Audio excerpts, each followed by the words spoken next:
कहते हैं कि आदमी जहर से नहीं मरता और टेंशन से मर जाता है। एक बार एक राजा अपने राज्य का भ्रमण कर रहा था। हाथी की सवारी थी। हाथी ताकत के नशे में चूर था। हाथी ने ध्यान नहीं दिया और उसकी सूंड से एक मस्त मोला फकीर का कटोरा गिर गया। फकीर को बड़ा गुस्सा आया। उसने कहा, रुक मैं बताता हूं, और हाथी का पूंछ पकड़ लिया। हाथी ने पूरी ताकत लगा दी, पर हाथी एक कदम आगे नहीं बढ़ सका। राजा ने पीछे मुड़ के देखा तो फकीर के हाथ में हाथी का पूंछ था। राजा को बड़ा अचंबा हुआ कि एक फकीर में इतनी ताकत।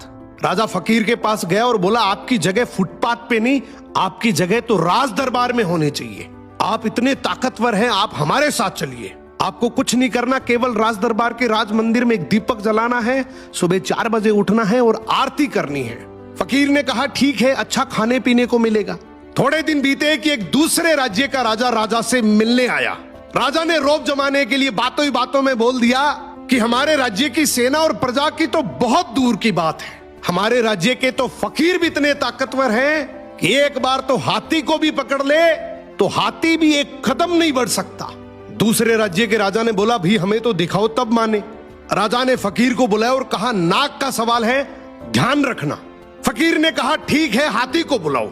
फकीर ने हाथी का पूंछ पकड़ा, मगर इस बार पासा पलट चुका था। हाथी फकीर को घसीटते हुए ले गया। यह देखकर राजा को बड़ा अचंबा हुआ और फकीर से बोला कि जब तुम फुटपाथ पर रहते थे, रूखा सूखा खाते थे, तब भी तुम में इतनी ताकत थी। अब तो तुम राज दरबार में रहते हो, 56 प्रकार के भोजन करते हो, फिर ताकत कहां गई? फकीर जोर से हंसा और बोला, राजा जी, ताकत को टेंशन खा गई। पहले मेरे कोई टेंशन नहीं थी, कब उठना है, कब जागना है, कब सोना है। अब रात को सोता हूं तो टेंशन लेकर सोता हूं कि सुबह 4 बजे उठना है, दीपक जलाना है, आरती करनी है। टेंशन मेरी ताकत को खा गई। यही हालात आज के समय की है। हम सोते हैं तो हर दिन हजारों टेंशन लेकर सोते हैं, जो हजारों बीमारियों को न्योता देती है, जबकि हमें पता है कि टेंशन करने से कुछ नहीं होगा।